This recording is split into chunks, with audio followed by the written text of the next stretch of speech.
extended members of our all churches here in Albuquerque. My name is Jason Kimberly, the executive pastor here at Church Alive on the west side of Albuquerque. We are continuing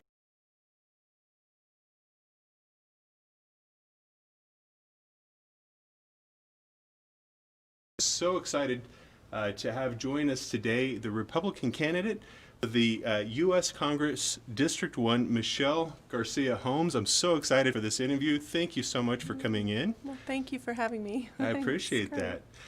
So she will be running against Deb Haaland, correct? Correct. And that'll take place on November 4th. Now, the reason that we're doing this is we want to make sure that as you go into the voting booth, you are putting a face with the name. We also recognize during this time with COVID that a lot of our candidates are not always able to go door to door and have some of the interactions. So we decided as a church to come alongside, put a name with a face to the best degree that we could possibly allow you to hear and just be able to see the interaction with our candidates so that you have the best decision possible as you go into the voting booth on November 4th. So that's why we're doing this at Church Alive. You can, if you're watching this on Facebook Live or on YouTube, you can enter into the chat if you have a question for. Feel free to ask those questions in chat. We'll take a quick glance and see if we can grab 2 or 3 in the process. But in the meantime, I've got a few questions myself. So, Sure. Michelle, welcome. Tell us a little bit about yourself. I know you were born and raised in Albuquerque, Yes. so Albuquerque's very familiar to you. Yes, it is. I was born and raised on the west side of Albuquerque. Started with the Albuquerque Police Department as a career, served there 20 years. Once I retired, I went on to serve as Chief of Staff for the New Mexico Attorney General's office. Yeah, born and raised in the district, raised my kids in the district, and I'm staying in the district. I'm going to continue to fight for it. Oh, that's awesome.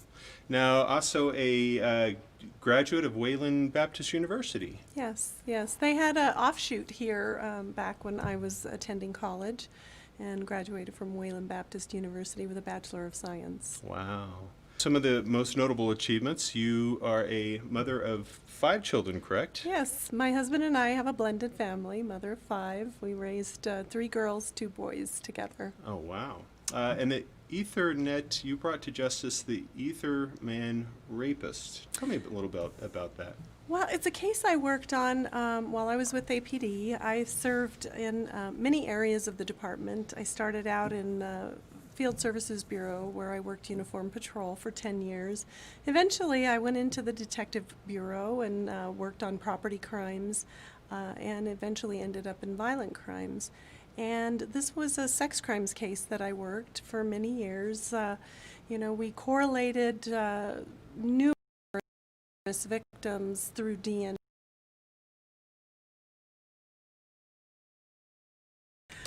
We worked with the FBI on the case.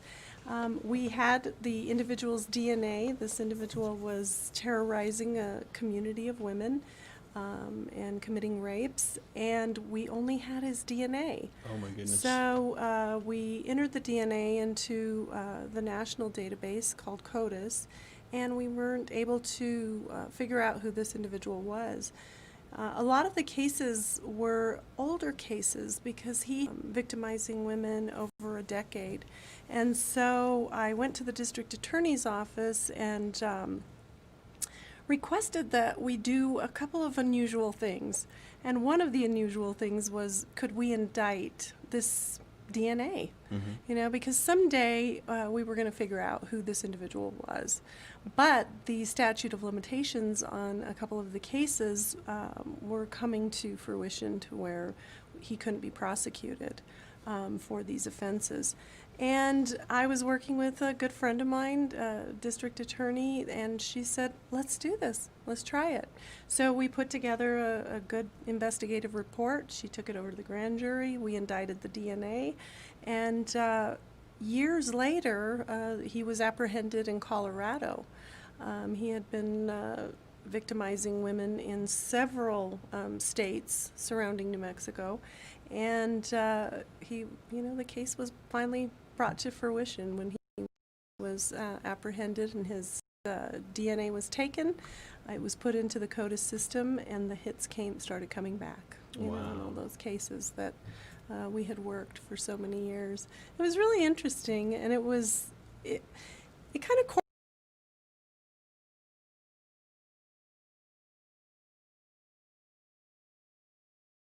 to do things sometimes that we've never done before to achieve our goals. I really think Congress right now is very stagnant, and there's a lot of stonewalling, and we're not getting things done for the American people. We're not getting things done for New Mexico. Sure. But these are some of the things I think I'll bring to the plate serving in Congress. Wow. So why public office? Is your candidacy about just serving in general? Or is there a particular issue that you're trying to tackle? Maybe a little bit of both? I mean, what's driving your decision to suffer the slings and arrows of political office?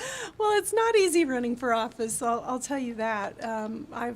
I actually ran for mayor in Albuquerque several years ago, and it was actually the murder of a young child that had sparked my interest in running for mayor. Because I had in the city for so many years and worked on legislation that I felt, well, this is a good transfer. We've got a crime problem in Albuquerque, and I think a good, fit for me. I was chief of staff for the Attorney General's office. It's known as the, leading law enforcement agency of the state. And I managed, people in the office hired. I worked for 7 different mayors when I was working in law enforcement too. So I watched over the years, the things that we could have done differently, things we could have done to make our city safer, make the economy better. So I felt like it was a good fit, and especially seeing what happened to this young child, Lily Garcia, being shot and murdered over a road rage incident, and it just really broke my heart, to see that that's what it's come to, terrible homicides that were happening to children in our community. So I talked to my husband and said, hey, I think, and he's sitting here today with us, I said, hey, I think I should run for mayor. Look at this. Look at our city. It's just being mismanaged. Crime's out of control. I would like to explore that. And we prayed about it. We were very active in our church at the time, and I was actually serving in church, with the women's ministry, and we prayed about it, and I just felt a calling, to do it. So we jumped in. We had no idea what we were doing. I can imagine. We just jumped in, and it's like jumping in the deep end, and then you learn how to swim. Sure. But I've come a long way since then. I have a lot of experience in the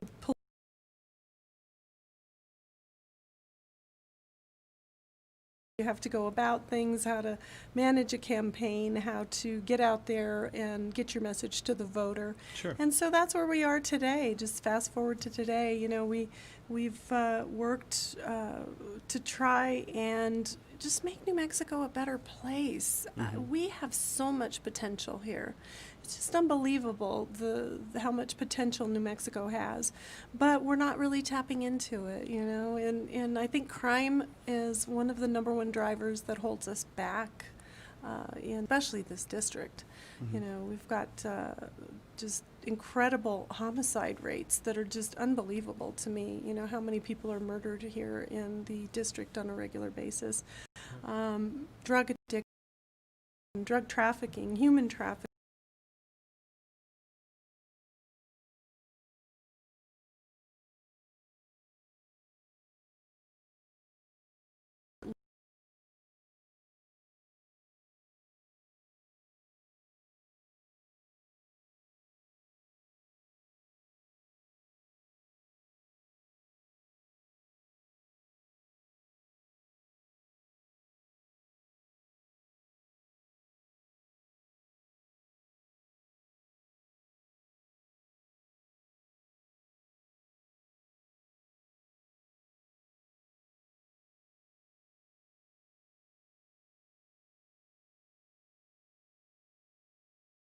So it's Wow. something that I'm passionate about as well. I mean, it starts with our kids. We've got to protect them, give them a future, let them fulfill their dreams.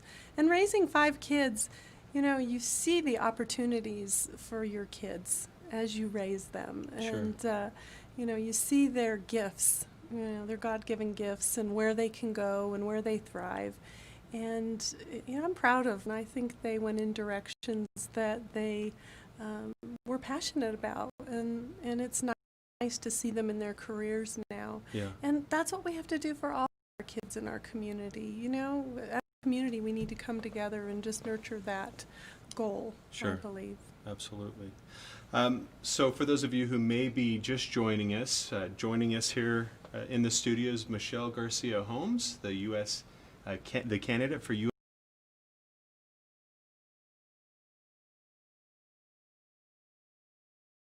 to her, and you can do that by going to our website at churchaliveabq.com, or you might be on Facebook or YouTube, and you can enter into chat there. We'll take a glance in just a few minutes, see if you have any specific questions for her to answer. But in the meantime, I've got a few more Sure. myself. One question that's crucial to the interest of the church is the preservation of the family unit. I know that can be a broad question. It can encompass a lot of aspects, from protection of parental rights to family safety, family health, education, sexual orientation, keeping the family unit together as much as possible. What ultimately are you prioritizing to strengthen the family unit? I think to me it starts at church. It starts with a man and a woman getting married, right? That's where the family begins. And all of our kids are married. And you kind of look at that strength in all of their marriages, and it's so important. And now they're raising, we have grandkids, and now they're raising their kids. And it's just interesting to see when you have strong families, you have strong bonds, you have strong beliefs, your Christian beliefs then become stronger, and throughout your family as well. And what I'd like to see as a congresswoman, what I'd like to see myself doing is working with the churches. I'm a very grassroots person. I think that's how we get a lot of things done. I would like to visit with churches. I'd like for churches to strengthen their bonds with families, and just show the difference of when we have candidates, Christian candidates, who are running and being supportive of those Christian candidates. It reciprocates, because I'm going to be a Christian candidate in Congress, and then I'm going to be working to help the family unit, to strengthen families by fighting crime, making a better economy, things like that. And the family structure then just becomes more strengthened when parents have good jobs, families have good jobs. It just all has like a domino effect, right? You're right, yeah, absolutely. And so I really want to look to sit with pastors all across my district and talk about all those different ideas, and sit down and say, how can we strengthen the family? How can we work together to do that? And be, goal-minded about it and get things done. A lot of the successful projects that I worked on when I was with the Attorney General's office, we would always bring all the players to the table. I see a lot of elected people interacting with churches. Yeah. You know what I mean? Right. Once they get in there, they're in. Right. And they don't sit down and say, hey, I'm working on these legislative issues. How can we work together on this? Sure. How can I strengthen my bill? What ideas do you have that can help me strengthen a bill that I'm sponsoring? Right. It needs to happen. It really does. There needs to be generals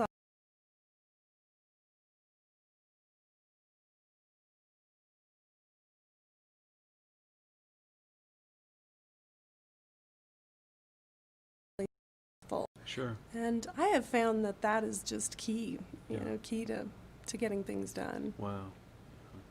Another vital issue, preservation of life. Oh, yes. That can, I know this is an issue our country is very divided on. That encompasses the preservation of the unborn, and then later on in life with the issue of assisted living near the end of life. Where do you stand on this issue, and what do you want to see accomplished while in office? You know, I'm 100% pro-life, up to, you know, conception to death. And I've been endorsed by National Right to Life.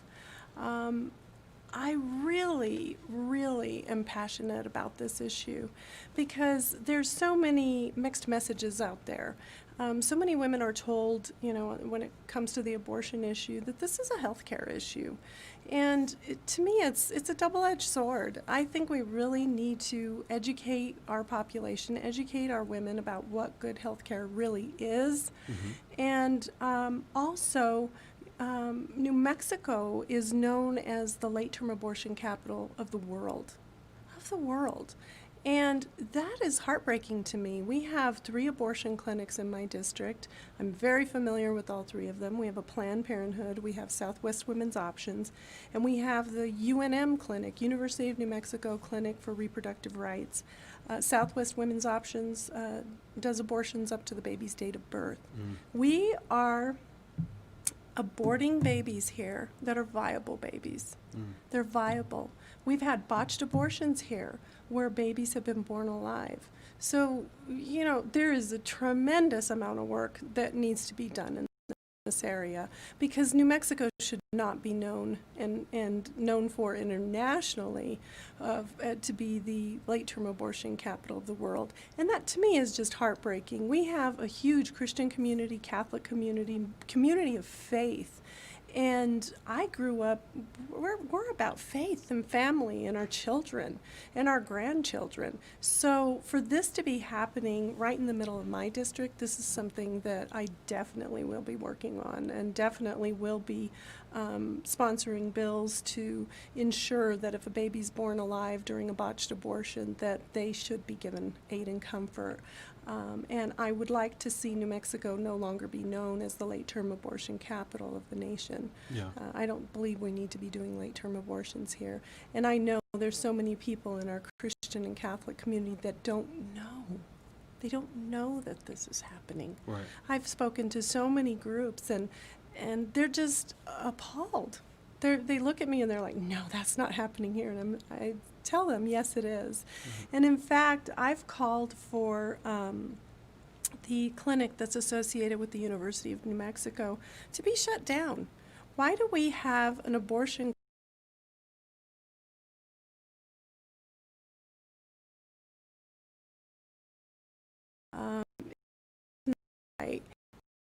I'm going to just share it because I'm so active in this community. Do you know that they actually, the governor has deemed abortion clinics essential, so she's kept them open since COVID-19, since the COVID-19, where other people haven't been able to have their medical procedures and things, you know, that they've needed to.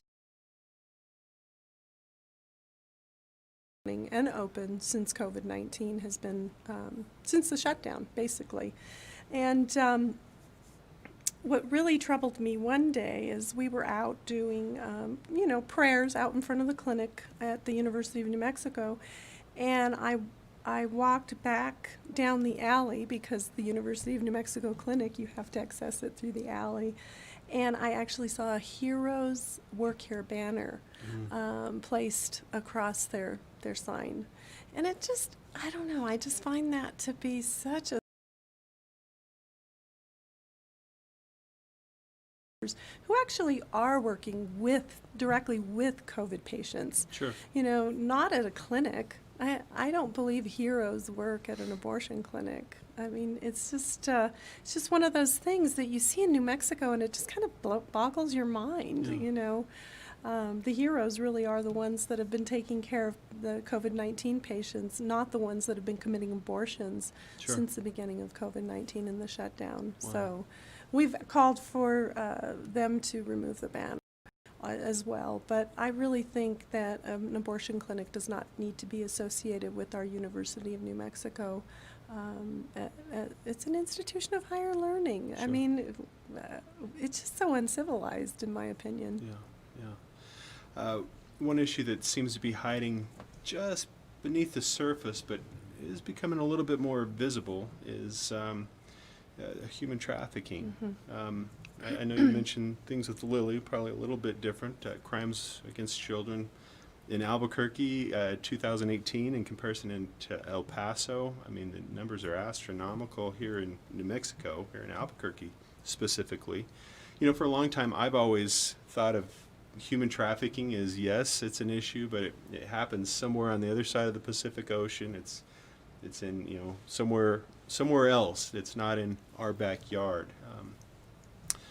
Recent news has unfolded, especially on federal levels, relative to pedophilia, human and sex networks like him, Jeffrey, Ghislaine Maxwell.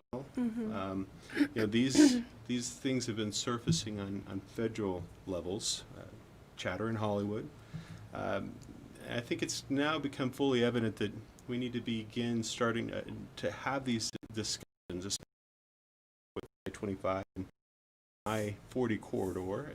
So I know that you mentioned with Lily, and you know, crimes against children is a little bit different, but have you given this issue much thought, which I assume you have there because of you've already answered it to some degree, but what are you convinced of and willing to pursue in this issue? Well, this is something else that's near and dear to me because I worked on human trafficking for so many years, the issue for so many years when I was at the Attorney General's office. And I worked on it nationally as well when I was with the Attorney General's office in collaborative effort with the surrounding states and other states who had not passed the human trafficking bill back in the day. And we were 43rd in the nation to pass our human trafficking bill. I helped draft the bill, worked with, it was a collaborative effort. Once again, what did we do? We brought all of the players to the table and sat down and worked with the attorneys in our office and drafted a very comprehensive human trafficking bill that was presented to the state legislature, and eventually we got the bill passed in our legislative session. But we can't just stop there because this is a huge issue. And I think we need to start recognizing that it's not just an issue in New Mexico. It's a global issue across the world. Right. And that was something that I really was appalled at. I mean, you go to some of these countries and they traffic children.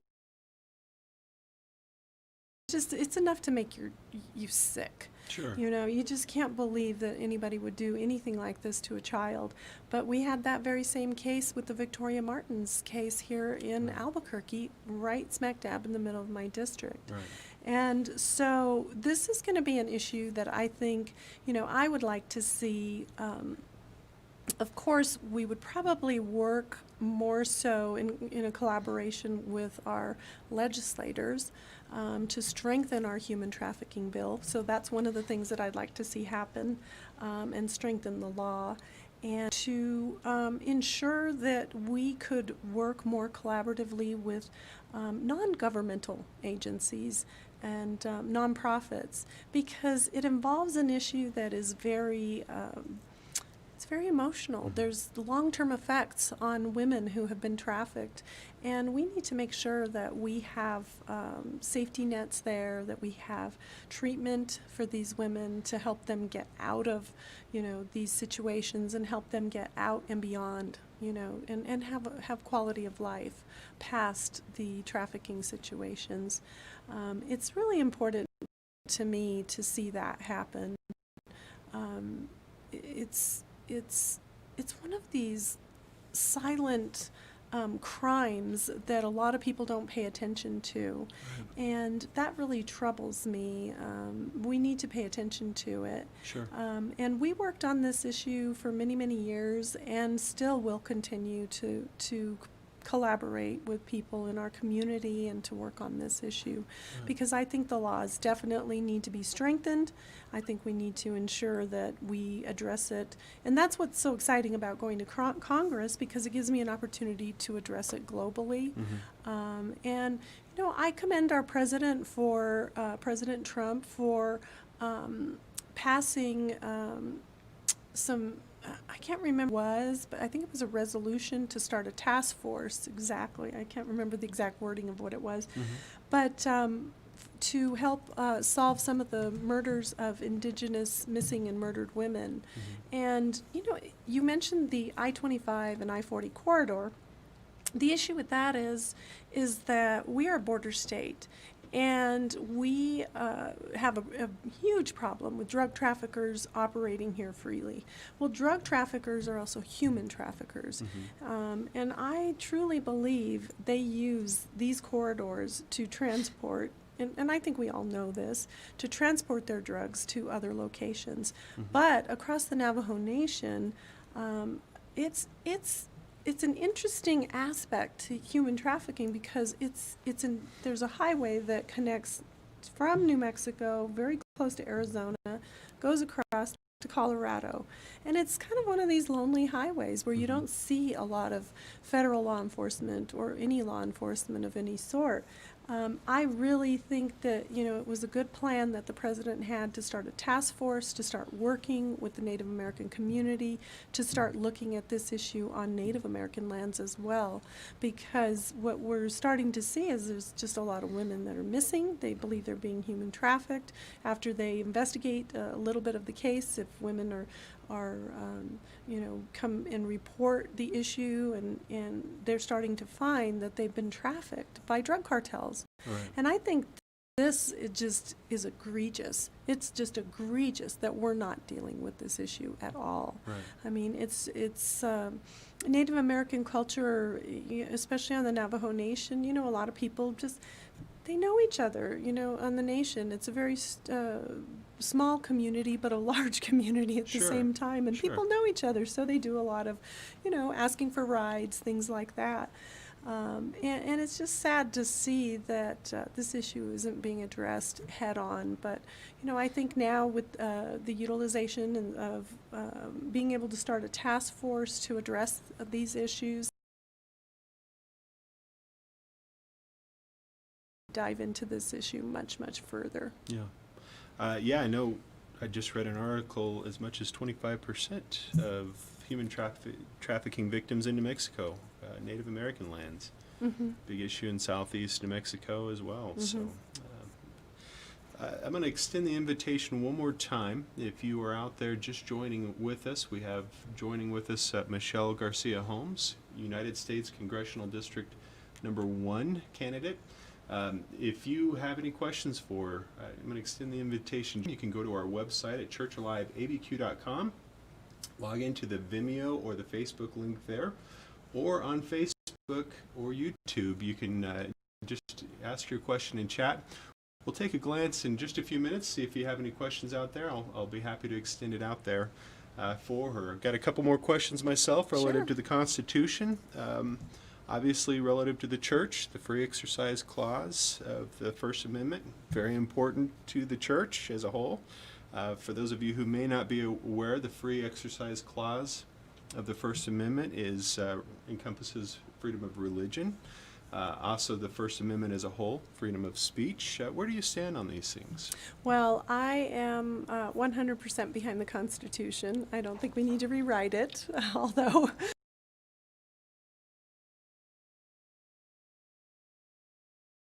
was very well thought out, and I'm a person that stands by our Constitution.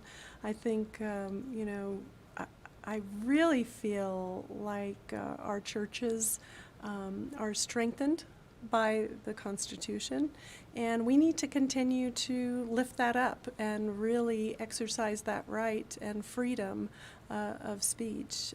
Definitely have participated in a few you know, kind of rallies since COVID. I mean, we've had a lot of ideas like defunding police come out, and we actually did a rally recently supporting law enforcement and the hard work that they do.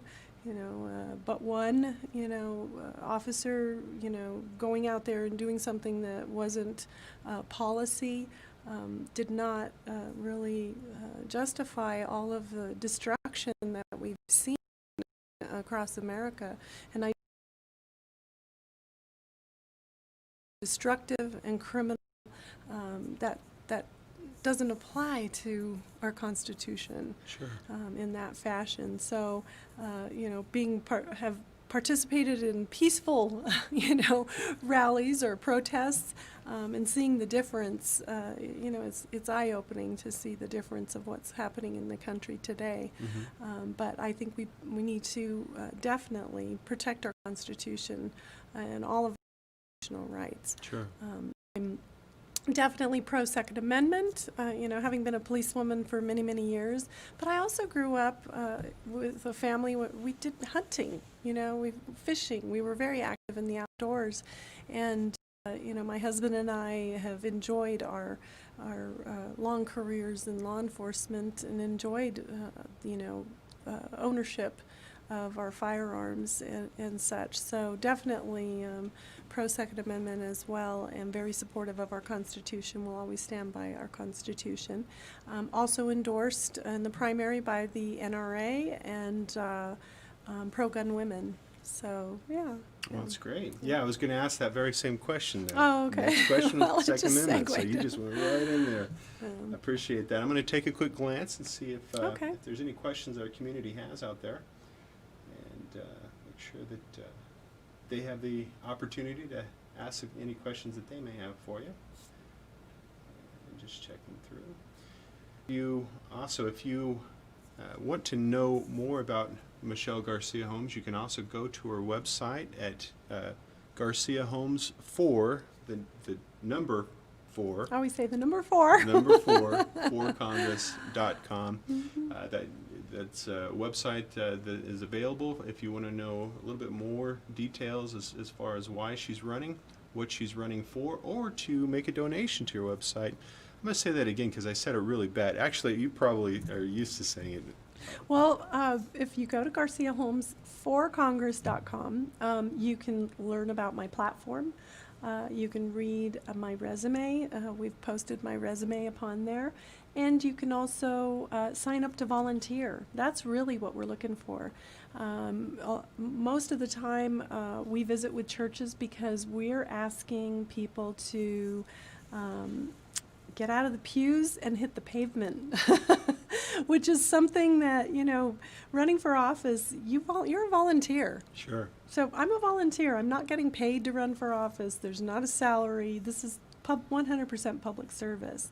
And as hopefully the listeners and people who will be watching this, you can see that I'm passionate about what I want to do.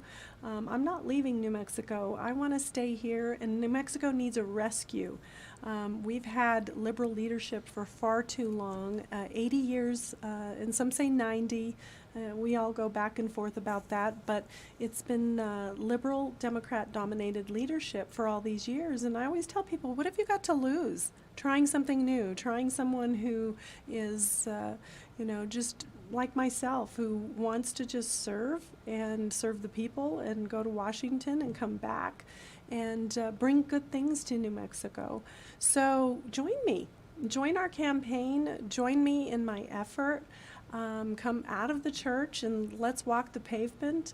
It's a collaborative effort with other campaigns as well, because I'm very supportive of our Republican state house and Senate and House representatives that are running at the state legislative level. Because like I told you, if I want to circle back and try and strengthen these human trafficking laws in New Mexico, I'm going to be collaborating with our state House and state Senate candidates.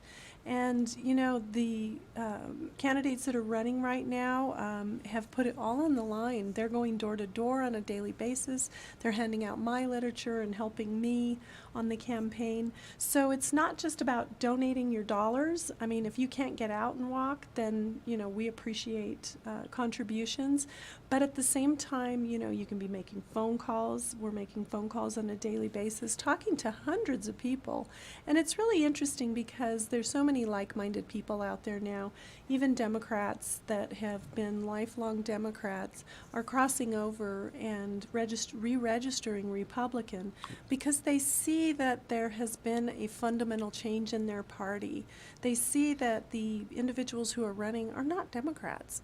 And that's like my opponent. I basically call Deb Haaland out and all the time and say, you're really not a Democrat. You're a far left liberal. And she is about as far left as they can go. Because if you go to her website and look what she stands for, she basically stands for the opposite of what I stand for. She's pro-choice. She does not support gas and oil. That's one of our natural resources here in New Mexico that we depend on for educational resources for our children. If you go across the country and you look at other states, they tap into their natural resources. They are making a profit and running their government off of their natural resources, which is something we need to be doing here in New Mexico too, but we need to spend that money wisely.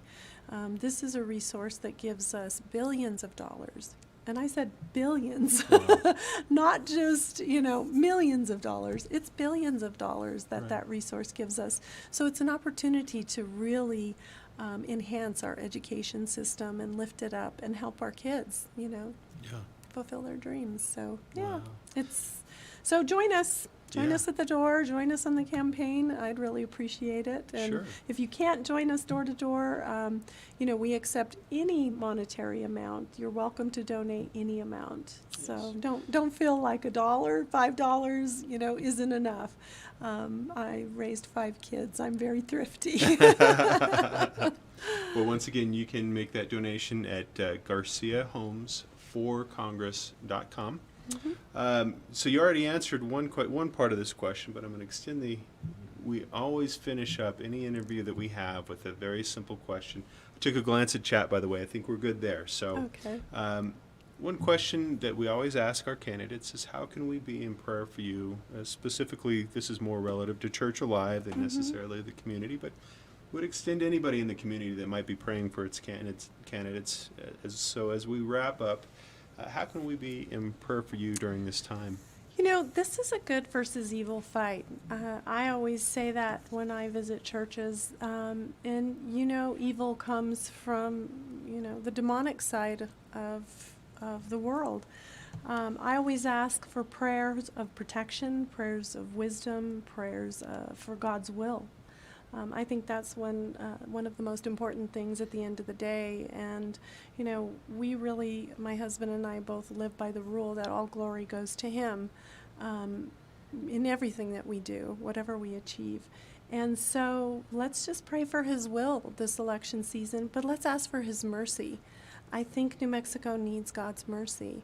When you think about some of the issues you and I discussed, the human trafficking of women, the violating of these women, and the victimization, and the murders that we've had of our children, and then the whole act of late-term abortion, and what's happening with these children, during the late-term abortion practice, if they're born alive. I mean, that is just, to me, that comes from just a really evil place. And so, pray for our district, pray for our state, pray for our leaders. I really feel like right now this is a turning point for New Mexico, and I think people need to realize that in their prayers, because this election will decide the future of New Mexico for hundreds of years to come, well beyond the time we're even here, right? Because this is a time when we will have redistricting.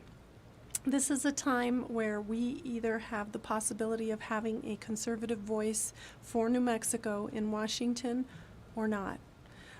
So I always talk, to people and just say, these are all the things we need to be praying about.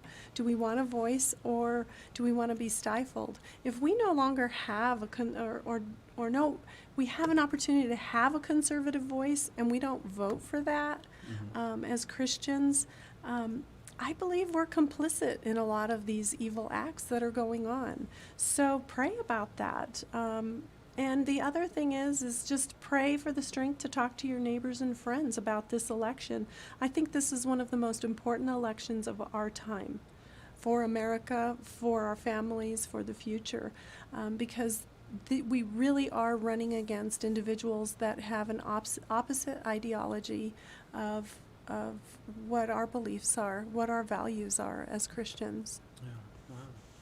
Well, thank you so much for coming in and embracing the opportunity and just Sure. getting the opportunity to just put a face with the names, so that when we go into the booth, we know who you are, we know what you stand for. So certainly appreciate your time with us today. Yeah, and thank you for having me here. Absolutely, absolutely.